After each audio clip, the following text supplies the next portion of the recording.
السلام علیکم ورحمۃ اللہ وبرکاتہ۔ تو آج کے من کی بات کا یہ ایپیسوڈ نمبر 3 ہے۔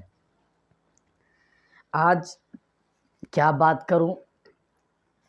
مغرب کے بعد میں فیس بک کھولا تو ایک ویڈیو مجھے نظر آیا جس میں ایک گنیش بھگوان، جس کو کہتے ہیں غیر مسلم ہندو لوگ، اس کی مورتی پیچھے لگی ہوئی ہے اور اس کے سامنے میں کچھ علماء اور طلباء ٹائپ لوگ کھڑے ہو کر کے بھجن پڑھ رہے ہیں۔ میں اس ویڈیو کو ہرگز شیئر نہیں کروں گا۔ میں نے سنا ہے کہ انہوں نے اعلان توبہ بھی کر لیا ہے۔ تو سب سے پہلی بات تو یہ ہے کہ جس طریقے سے ان کا یہ شرکیہ ویڈیو وائرل کیا گیا ہے، تو ان کے توبہ کو، جو انہوں نے اعلان توبہ کیا ہے، اس کا ویڈیو بھی وائرل ہونا چاہیے، تاکہ جتنے بھی لوگ ان کی وجہ سے بدظن ہوئے ہیں یا جو غیر علماء طبقہ ہے جو ان کی وجہ سے مشکلات میں پڑنے والا ہے، جن کا ایمان ان کی وجہ سے خطرے میں آنے والا ہے، ان کو کسی نہ کسی درجے میں کمی لائی جا سکتی ہے۔ تو اسی لیے میری سب سے پہلے درخواست تو یہ ہوگی کہ جن حضرات نے ان کا یہ ویڈیو بری طریقے سے وائرل کیا ہے، حالانکہ ایسی چیزوں کو مخفی رکھنا چاہیے، بہت زیادہ پھیلانا نہیں چاہیے، مگر جس نے بھی وائرل کیا ہے تو ان کا جو توبہ کیا والا جو ویڈیو ہے، میں سمجھتا ہوں، اور میری خواہش یہ ہے کہ وہ بھی اسی انداز سے لوگوں کے سامنے پھیلایا جائے، لوگوں کے سامنے آئے کہ انہوں نے غلطی کی ہے تو انہوں نے توبہ بھی کیا ہے۔ دیکھیے، انسان ہے، نبی پاک علیہ الصلاۃ والسلام کی حدیث ہے کہ کل بنی آدم خطاؤن، جتنے بھی انسان ہیں، انسان کے اندر غلطی کا مادہ ہے، وہ غلطی ضرور کرے گا، لیکن وخیر الخطائین التوابون، کہ بہترین گنہگار وہ ہے، بہترین غلطی کرنے والا یا غلطی کرنے والوں میں بہتر وہ ہے جو توبہ کر لے۔ تو میں نے سنا ہے کہ انہوں نے اعلان توبہ کر لیا ہے۔ تو سب سے پہلے تو ان کی جو غلطیوں کو، یہ شرکیہ ویڈیو جس نے وائرل کیا ہے، جس طریقے سے وائرل ہوا ہے، ان کے توبہ والا ویڈیو بھی وائرل ہو جائے، تاکہ لوگوں کو معلوم چل جائے کہ اگر کبھی غلطی کسی انسان سے ہو جائے تو اس کی تلافی کیسے کرنی چاہیے۔ جیسے کہ ہم صحابہ کرام رضوان اللہ تعالیٰ علیہم اجمعین کو اہل سنت والجماعت علماء دیوبند معیار حق قرار دیتے ہیں، اور جب اعتراض کیا جاتا ہے اور یوں کہا جاتا ہے کہ صحابہ معیار حق کیوں کر ہو سکتے ہیں، باطل کی طرف سے، چاہے مودودی صاحب ہوں چاہے دیگر حضرات ہوں، ان کی طرف سے جب اعتراض ہوتا ہے کہ ایک صحابہ کرام میں بہت سارے زانی بھی تھے، نعوذ باللہ، اور بہت ساروں سے بہت بڑی بڑی غلطیاں ہو چکی ہے، تو آخر انہیں ہم معیار حق کیسے قرار دے سکتے ہیں؟ تو جواب ہماری طرف سے یہی ہوتا ہے کہ یقیناً ہم نے انہیں معصوم نہیں کہا ہے، لیکن انہیں محفوظ ضرور کہتے ہیں کہ صحابہ محفوظ ہیں، انبیاء معصوم ہوتے ہیں اور صحابہ محفوظ ہوتے ہیں۔ اور محفوظ ہونے کا مطلب یہ ہے کہ جب بھی ان سے گناہ ہوتا ہے تو وہ گناہ کی توبہ کر لیتے ہیں، اور امت کو سکھایا جاتا ہے کہ دیکھو، جب بھی تم سے غلطی ہو جائے تو تمہیں اس طریقے سے توبہ کرنی ہے۔ ایک صحابیہ رضی اللہ تعالی عنہ کا تذکرہ آتا ہے کہ آپ حضور اقدس صلی اللہ علیہ وسلم کی خدمت میں حاضر ہوئیں اور عرض کیا کہ یا رسول اللہ، مجھ سے غلطی ہو گئی ہے اور میں حمل سے ہوں، مجھے جو شرعی سزا ہوتی ہے وہ نافذ کیجیے۔ حضور نے انہیں ٹالنا چاہا، کہا کہ جب بچہ پیدا ہو جائے تب آ جانا۔ تو جب بچہ پیدا ہو گیا تو گود میں لے کر آئیں۔ حضور نے فرمایا جب بچہ بڑا ہو جائے تب آنا۔ بچہ جب دودھ پینے لگ گیا، تھوڑا بڑا ہوا، تب آئیں۔ حضور نے کہا جب روٹی کھانے لگ جائے تب آنا۔ جب روٹی کھانے لگ گئیں تو لے کر آئیں، اور روایت کے اندر آتا ہے کہ روٹی کا ٹکڑا ہاتھ میں لے کر آئیں، وہ اپنے حضور کے سامنے میں کھلائیں اور کہا کہ یا رسول اللہ، اب میرا بچہ روٹی کھانے لگ گیا ہے، اب مجھے آپ جو شریعت کی جو سزا ہوتی ہے نافذ کیجیے، تاکہ میں جو بوجھ میں دبی جا رہی ہوں اس بوجھ سے میں نکل سکوں۔ قربان جائیے، حضور نے ان پر رجم کا جو ضابطہ تھا، شریعت کا جو قانون تھا، وہ نافذ کیا۔ ان کے خون کا چھینٹا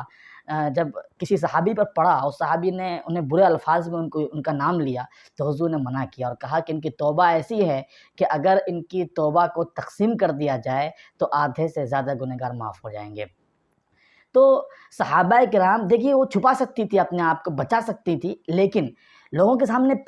امت کے سامنے یہ پیغام آیا کہ دیکھیے صاحب دیکھو، اگر تم سے غلطی ہو جائے، انسان کی حیثیت سے غلطی ہوتی ہے، لیکن جب کبھی بھی غلطی ہو تو غلطی کرنے والے کو غلط نہیں سمجھنا ہے، بلکہ غلطی کرنے کے بعد میں ہمیں کیا کرنا ہے اس کی طرف توجہ دینے کی ضرورت ہے۔ تو وہ ہمیں سکھایا گیا ہے کہ غلطی جب بھی انسان سے ہونی ہے، قیامت تک ہونی ہے، تو فوراً ہی جا کر کے توبہ کرے۔ تو انہوں نے توبہ کر لی ہے، لیکن جہاں غلطی کرنے کے ساتھ توبہ کرنا ہے، وہیں ایک کام ہمیں اس پر بھی غور کرنا ہے کہ آخر یہ غلطی کیوں ہوئی، تاکہ ہم اس کا دروازہ بند کر سکیں، سد باب کر سکیں۔ تو سب سے پہلے جو اس میں غور کرنا ہے کہ آخر بے شک اس وقت کے ملک کے حالات بڑے خراب ہو چکے ہیں مسلمانوں کے حق میں، اور ایک جاہل ہندو قوم جو ہے اس وقت طاقت میں ہے، اور جگہ جگہ بہانے سے مسلمانوں پر ظلم و زیادتی کر رہے ہیں، اور تو کہیں ایسا نہ ہو کہ ہم ان سے مرعوب ہو جائیں۔ پہلے ایسا ہوتا تھا کہ کوئی غیر مسلم آ کے روزہ رکھتا تھا، غیر مسلم آ کے آیت الکرسی یا کلمہ وغیرہ پڑھتا تھا، لیکن اب اس کا الٹا ہو رہا ہے۔ عوام الناس جو ہمارے ہیں وہ اگر چلے جائیں تو بعض کسی نہ کسی حد تک سمجھ میں آتی ہے، کوئی نہ سمجھ ہے، انہیں پتہ نہیں ہے کہ ایمان کی حدود کیا ہے، شرک کیا چیز ہے، ان کو صحیح سمجھ نہیں ہے، بس دکھاوے کے لیے چلے گئے وہ، کسی نہ کسی حد تک برداشت کیا سکتی ہے، حالانکہ وہ بھی ناقابل برداشت ہے، مگر کسی نہ کسی طرح ہم بہانہ بنا سکتے ہیں، بہانہ ڈھونڈ سکتے ہیں۔ لیکن ستم تب ہوتی ہے، تکلیف اس وقت زیادہ ہوتی ہے جب کسی عالم دین کو جان بوجھ کر ایسی غلطیاں کرتے ہوئے دیکھا جاتا ہے، اور تکلیف ہوتی ہے۔ یقیناً ان کا چہرہ بتلا رہا ہے کہ وہ خوشی سے نہیں گا رہے ہیں، بلکہ صرف دکھاوے کے لیے گئے ہیں۔ تو سوال یہ ہے کہ آخر دکھاوے کے لیے کیوں جانا پڑ رہا ہے ہمیں، ہم مرعوب کیوں ہو رہے ہیں ان سے؟ اسلام یہ اتنا پاکیزہ، اتنا بابرکت ہے کہ ہمیں کسی سے مرعوب ہونے کی ضرورت نہیں ہے۔ کسی کی طاقت سے ہم مرعوب ہو جائیں گے، کسی کے کہنے سے ہم مرعوب ہو جائیں گے، نہ، اسلامی حمیت کی ہمیں اس وقت ضرورت ہے۔ جتنے بھی علماء کرام، جتنے بھی مدرسین مدرسے میں پڑھا رہے ہیں، اس وقت میرے ان سب سے اپیل یہ ہے کہ ہم اپنے بچوں کے اندر، اور جو ائمہ کرام مساجد کے اندر ہیں، اور جو علماء جس طریقے سے بھی دین کی خدمت انجام دے رہے ہیں، میرے ان سے درخواست ہوگی کہ یہ سب سے زیادہ ضروری ہے کہ اس وقت ہمارے بچوں کے دلوں کے اندر اسلام کی حمیت پیدا ہو جائے، اسلام کی غیرت پیدا ہو جائے کہ ہم ایک مسلمان ہو کر کے ہم یہ کام کیسے کر سکتے ہیں، ایک مسلمان ہو کر کے ہم کسی گنپتی کے سامنے میں کھڑے ہو کر کے بھجن کیسے گا سکتے ہیں۔ بے شک ہم تعظیم، بے شک ہم ان کی برائی نہیں کریں گے، بے شک ہم کوئی ایسی حرکت نہیں کریں گے جو ہمارے لیے، ہمارے قوم کے لیے بدنامی کا سبب ہوگا، بے شک ہم ایسا کوئی کام نہیں کریں گے جو ہمارے جان کے نقصان دہ ہوگا، لیکن اس کا یہ مطلب تو ہرگز نہیں نکلتا ہے کہ ہم ان کے گن گانے لگ جائیں، ہم ان کے مندروں میں جا کر پوجا پاٹ کرنے کے لگ جائیں۔ ایک تو یہ ہو کہ ان کا اسٹیج ہو، ہمیں بلایا گیا ہو تو کسی حد تک ہم تعریف وغیرہ کر سکتے ہیں، ان کی اچھائیاں گنوا کر کے ان کو تھوڑی دیر تو ان کے اسٹیج کی مریادہ رکھ سکتے ہیں، ہم اتنی تک گنجائش کسی قدر نکالی جا سکتی ہے۔ مگر یہ کیا طریقہ ہے کہ ہم باہر تک کھڑے ہو کر کے ہم بھجن گانے لگ گئے ہیں؟ یہ سراسر شرک ہے، اور یاد رکھیے شرک دکھاوے کے لیے بھی درست نہیں ہے۔ اللہ اب تھوڑی دیر کے لیے مان لیجئے کہ آپ کی بیوی صرف دکھاوے کے لیے آپ کے علاوہ آپ کو چھوڑ کر کے کسی اور کا گن گا رہی ہے۔ آپ تصور کیجئے آپ کی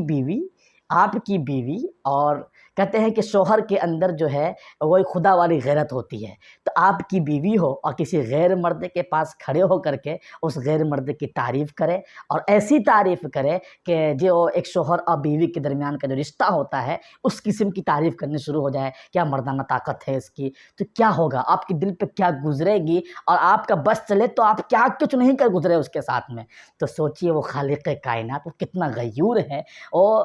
کتنی محبت سے ہمیں پالتا ہے۔ جب ہم اس کے سامنے میں رہ کر کے چاہے دل سے نہ ہو، اوپر سے ہی صحیح، لیکن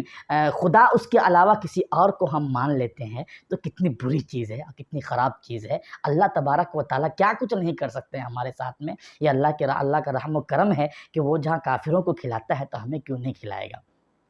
آپ یقین جانیے کہ جب میں کبھی دعا کرتا ہوں یا کسی مجلس میں دعا کروانے کا مجھے موقع ملتا ہے تو میں ایک بات ضرور کرتا ہوں کہ اے اللہ، بے شک ہم گنہگار ہیں، بے شک ہم خطا کار ہیں، یقیناً ہم نے آپ کی نافرمانی کی ہے، آپ کے دین کا مذاق اڑایا ہے، لیکن ایک بات ہے، آپ کے علاوہ کسی کو خدا نہیں مانا، آپ کے علاوہ کبھی کسی کے سامنے ہم جھکے نہیں ہیں، آپ کے علاوہ کسی کی عبادت نہیں کی ہے، یہ بول بول کر کے ہم اللہ سے مانگتے ہیں۔ تو اگر اس طریقے سے اگر ہم کسی مشرکانہ حرکتیں ہمارے طبقے کی طرف سے ہونے لگ جائے تو تصور کیجئے کتنی بری چیز ہے یہ۔ تو اللہ تبارک و تعالیٰ، شرک سب سے بری چیز ہے، شرک سے بری چیز اللہ تبارک و تعالیٰ نے اس دنیا میں بنائی ہی نہیں ہے، کیونکہ دنیا میں آنے کا مقصد ہی انسان کا ختم ہو جاتا ہے۔ اللہ تبارک و تعالیٰ قرآن پاک میں فرماتا ہے کہ اللہ شرک کے علاوہ آپ نے کتنی بھی گناہ کی، ان اللہ لا یغفر ان یشرک بہ ویغفر ما دون ذلک لمن یشاء، شرک کے علاوہ چاہے پہاڑ کے برابر گناہ لے کر آ جائیں، اللہ چاہے تو معاف کر دے گا، لیکن شرک معاف نہیں کرے گا، شرک معاف نہیں کرے گا۔ تو اسی لیے اس وقت میں سب سے زیادہ ضروری جو چیز ہے وہ ہے لوگوں کے اندر اسلام کی حمیت پیدا کرے، اسلام کی غیرت پیدا کی جائے کہ ہم کسی بھی صورت میں کسی بھی صورت میں ہرگز ہمارے منہ سے، ہمارے زبان سے نہ شرکیہ کوئی عمل ہو، نہ ہمارے زبان سے کوئی شرکیہ کوئی بات نکلے، اس سے شرک کا راستہ کھلتا ہو۔ ہم ٹوپی کرتا والے جو ہمارا جو شعار جو اسلام ہے وہ اس طبقے کے تو بالکل بھی نہیں ہونا چاہیے۔ ابھی کل میں ایک ویڈیو دیکھ رہا تھا، کسی حیدرآبادی لڑکے کا ایک ویڈیو تھا، اس میں کسی میڈیا والا اسے پوچھ رہا تھا کہ آپ لوگ بھارت ماتا کی جے کیوں نہیں بولتے ہیں؟ اس نے وہی کہا جو اویسی صاحب کہتے ہیں کہ ہندوستان ہمارا وطن ہے، ہم اس سے محبت کرتے ہیں، اس کے لیے جان حاضر ہے، یہاں مریں گے اور یہیں دفن ہوں گے، لیکن ہم ہندوستان کو ماتا نہیں مانتے ہیں، ہندوستان کو اپنی ماتا نہیں مانتے ہیں۔ ماتا کا مطلب جو ہے تو تمہارے یہاں ہے کہ ہم اسے بھگوان ماننے کے لگ جائے، گائے ماتا ہو گئی، عزت، تو اتنا یہ مقام ہو جائے کہ ہم اسے بھگوان تک کا درجہ یا ایشور تک کا درجہ دے دیں، یہ نہیں ہے۔ ہم جان نچھاور کر دیں گے اپنے وطن عزیز کے لیے، لیکن اسے ہم ماتا نہیں مانیں گے۔ آپ نے دیکھا ہوگا ایک بہت اچھا ویڈیو اسدالدین اویسی صاحب کا ہے کہ سبھی لوگ جو ہے پارلیمنٹ کے اندر میں بھارت ماتا کی جے کی آواز لگاتے ہیں اور سبھی لوگ کھڑے ہو رہے ہیں جب یہ ہندوستان کی جو قومی ترانہ ہے وہ پڑھا جا رہا ہے، جن من گن، سبھی کھڑے ہوتے ہیں لیکن وہ کھڑے نہیں ہوتے ہیں۔ تو یہ غیرت ہوتی ہے، اور یہ غیرت کب پیدا ہوگی؟ جب ہمیں اپنے آپ پر کانفیڈینس ہوگا، ہمیں اس بات کی یقین ہوگا کہ ہم حق ہیں، ہمارے ایمان میں پختگی ہوگی، تب جا کر کے ہم اس طرح کی چیزوں سے بچ سکتے ہیں، ہمارے اندر یہ غیرت آ سکتی ہے۔ ورنہ صرف علم اور معلومات میں فرق ہے، علم اللہ کا نور ہے لیکن معلومات اللہ کا نور نہیں ہے۔ صرف معلومات تو کوئی بھی لے سکتا ہے، کوئی بھی کتابیں پڑھ سکتا ہے، اسی لیے ہمیں کہا جاتا ہے کہ اللہ کا جو علم ہے وہ سینہ بسینہ ہے، کتابوں سے نہیں پڑھتا ہے۔ استاذ کے سامنے میں ہمیں زانو تلمس طے کر کے نہ صرف یہ کہ ہمیں علم لینا ہے، وہ باتیں جو کتاب میں لکھی ہوئی وہ پڑھنی ہے، بلکہ ہمیں استاذ صاحب کی روحانیت سے بھی فیض یاب ہونا پڑتا ہے، تب جا کر کے چیزیں حاصل ہوتی ہے۔ اگر کوئی عالم دین کی طرف سے ایسی حرکتیں سرزد ہو تو میں سمجھ سکتا ہوں کہ درسگاہ میں انہوں نے استاذ سے فائدہ نہیں اٹھایا، وہ شروحات پڑھ کر امتحان دینے والے مولوی ہو سکتے ہیں۔ اگر استاذ سے صحیح معنی میں اگر فائدہ اٹھایا جائے تو میں نہیں سمجھتا کہ کسی مولوی کی طرف سے، کسی عالم دین کی طرف سے اس طرح کی غلطیاں ہو سکتی ہے۔ چلیے معافی تو مانگ لی ہے، لیکن بہرحال یہ اہمیت پیدا کرنی ہے، ہم اپنے بچوں کے اندر یہ چیز پیدا کر دیں۔ دو تین باتیں ہیں، اس کی اہمیت پیدا کرنے کی کوشش کریں۔ ایک جہاد فی سبیل اللہ کی برکت، اور دوسرا اسلام کی حمیت و غیرت۔ یہ دو چیز ہمیں اپنے بچوں میں اگر ہم پیدا کر دیں تو میں یہ سمجھتا ہوں کہ اس وقت کی ہماری بہت بڑی کامیابی ہوگی۔ مولانا سجاد نعمانی صاحب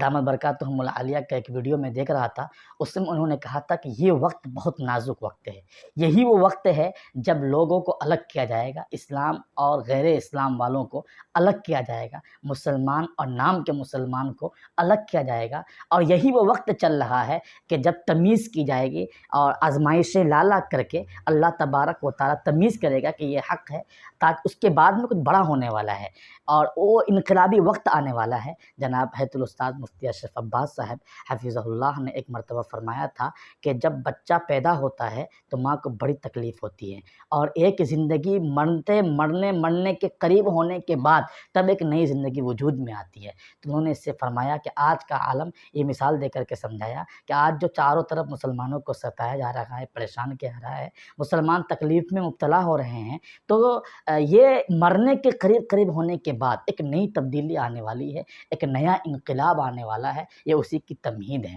تو اللہ تبارک و تعالیٰ سے دعا ہے کہ اللہ تبارک و تعالیٰ ہم تمام کے دلوں میں اسلام کی حمیت اور غیرت کو پیدا فرمائے۔ آپ یاد رکھیے کہ چاہے جان کا خوف ہو اور چاہے مال کا خوف ہو، اسلام کی حمیت ہمارے دل سے نہ ہو، کیونکہ ویسے بھی ہم مولویوں کے پاس دنیا برائے نام ہی ہوتی ہے۔ ہم اگر تھوڑی دیر کے لیے بھارت ماتا کی جے بول دیں گے یا پھر کچھ اور چیزیں کہہ دیں گے تو ایسا نہیں ہوگا کہ ہماری دنیا بہت بن سنور جائیں گی۔ اگر ہم کسی گنپتی کے مورتی کے سامنے کھڑے ہو کر کے بھجن گا لیں گے تو ایسا نہیں ہوگا کہ جو مصیبتیں ہمارے اوپر ان غیر مسلموں کی طرف سے آنے والی ہیں وہ ختم ہو جائے گی۔ قرآن پاک میں اللہ نے صاف طور پر اعلان کر دیا ہے کہ یا ایھا الذین آمنوا لا تتخذوا اے اولیاء، اپنے اے ایمان والو تم کبھی بھی ان کافروں کو، غیر مسلموں کو اپنا دوست نہ بناؤ۔ دوستی کبھی نہیں، یہ آپ کے دوست نہیں ہو سکتے ہیں۔ گودرا میں جو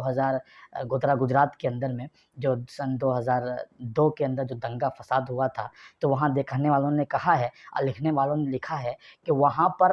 جو پڑوسی لوگ تھے وہی آ کر کے گھر لوٹ رہے تھے اور مار پیٹ کر رہے تھے۔ وہ ہندو پڑوسی جن کے سامنے اٹھ کر کھڑے ہوئے، بڑے ہوئے اور جن کے ساتھ میں بچپن میں کھیلا ہے، وہی آ کر کے کیا کر رہے تھے؟ برا سوچ رہے تھے اور برا کر رہے تھے۔ اور آج بھی ہے، آپ یقین رکھیے، چاہے یہ غیر مسلم بولے یا نہ بولیں، آپ کے ساتھ اٹھنے بیٹھنے والا، آپ سے دوستی رکھنے والا، آپ پہ گھر آنے والا یہ جو ہندو ہے، یہ ضرور بے ضرور آپ کو دیکھ کر کے یہ ذہن میں بٹھا رہا ہوگا، آپ کی دکان میں دیکھ کے لالچ آ رہی ہوگی کہ کب ایسا موقع آئے گا، فساد کا موقع آئے گا کہ میں اس کی یہ دکان لوٹ لوں گا۔ کب ایسا موقع آئے گا، آپ کی بہنوں کو دیکھ کر کے اس کا اندر ہی اندر اس کا جی مچل رہا ہوگا کہ کب ایسا فساد کا موقع آئے گا تو میں اس سے گھر میں وہ راستہ وہ ڈھونڈ رہا ہوگا گھر میں گھسنے کا ابھی سے ہی، کہ کب ایسا موقع آئے گا کہ اس راستے سے ہم اسے گھر میں گھسیں گے اور ان کے گھر کی عزتوں پر ہم ہاتھ ماریں گے۔ یاد رکھیے، یقین جانیے، یہ واقعہ ہے، سچائی ہے، یہ بالکل سچی بات ہے۔ آپ کہیں گے دل کی بات کیوں نہیں مانتے؟ کیونکہ ہم نے دیکھا ہے جہاں بھی فساد ہوا تھا ابھی میوات کے اندر میں، آپ نے دیکھا کہ کس طریقے سے ٹیمپو بھر بھر کے مسلمان کی دکانوں کو توڑ کر کے ٹیمپو پہ اوپر بھر بھر کے فریجر وغیرہ کو اور ایسے کولر وغیرہ لے کے جا رہے تھے۔ یہ وہ چیزیں جو ریکارڈ ہو گئیں، انریکارڈڈ کتنی ساری چیزیں ہوں گی، ہم اس کے بارے میں ہم سوچ بھی نہیں سکتے ہیں۔ تو اسی لیے ہرگز آپ کاروبار کرتے ہیں، کاروبار کی حد تک غیر مسلم سے تعلق رکھیے، کاروبار کی حد تک ان سے آپ کا ملنا جلنا ہو، سلام علیکم، سلام کلام ہو، لیکن کاروبار سے آگے بڑھ کر پرسنل زندگی میں کسی بھی غیر مسلم سے داخل ہونے مت دیجیے۔ حالات بہت خراب ہیں، وہ کب کس طریقے سے آپ سے فائدہ اٹھا لے گا آپ اس کو سمجھ بھی نہیں پائیں گے، سوچ بھی نہیں سکتے ہیں۔ آج آپ گودرا چلے جائیے تو گودرا 2 حصوں میں تقسیم ہو چکا ہے، آدھا مسلمان بالکل ایک طرف ہو گئے ہیں، ہندو بالکل ایک طرف ہو گئے ہیں۔ جب چندہ کرنے والے کوئی سفیر وہاں جاتا ہے تو اگر غلطی سے بھی وہ ہندو والے علاقے میں چلا جاتا ہے تو مسلمان لوگ منع کر دیتے ہیں، پہلے ہی بول دیتے ہیں ادھر مت جائیے گا، ادھر سے ادھر رہیے گا، ادھر مسلمان کا ایریا ہے، یہیں پر آپ چندہ کیجیے۔ آپ اسے اندازہ لگائیے کیونکہ وہ ان کے اوپر گزری ہے، وہ جانتے ہیں۔ اور آج بھی گودرا کے جو قیدی ہیں کہتے ہیں نا کہ تم قتل کا الزام ہم ہی پر رکھ دو، کہاں ڈھونڈ لو کہ تم ہمارے قاتل، قتل کا الزام ہم ہی پر رکھ دو، وہاں وہی ہوا ہے۔ 2002 کے اندر دنگا ہوا ہے، نقصان سارا کا سارا نقصان ہمارا ہوا ہے، ہمارے لوگ مارے گئے ہیں، ہمارے گھروں کو لوٹا گیا ہے، مگر اس کے باوجود بھی جیلوں کے اندر آج تک ہمارے آدمی بند ہیں۔ ابھی کچھ دنوں پہلے حضرت مولانا امیر الہند حضرت مولانا ارشد مدنی صاحب دامہ برکاتہم العالیہ کی کوششوں سے 17 جو ہے قیدیوں کو آزاد کرایا گیا ہے، ورنہ گودرا والوں کا طریقہ بڑا اچھا رہا ہے ماشاءاللہ اس تعلق سے کہ ہر جمعہ کو وہ لوگ چندہ کرتے ہیں اور ان قیدیوں کے گھر والوں کا خرچہ اٹھاتے ہیں۔ یہ بہت اچھی چیز ہے، کسی دن انشاءاللہ اس موضوع پر بھی ہم گفتگو کریں گے۔ تو آج کے من کی بات میں اتنا ہی۔ اللہ تبارک و تعالی ہم تمام کے دلوں کے اندر، ہم تمام کی نس نس کے اندر اسلام کی حمیت اور غیرت کو پیدا فرمائے، آمین۔ پھر ملیں گے انشاءاللہ اگلے ایپیسوڈ میں، تب تک کے لیے خدا حافظ، اللہ حافظ، السلام علیکم ورحمۃ اللہ وبرکاتہ۔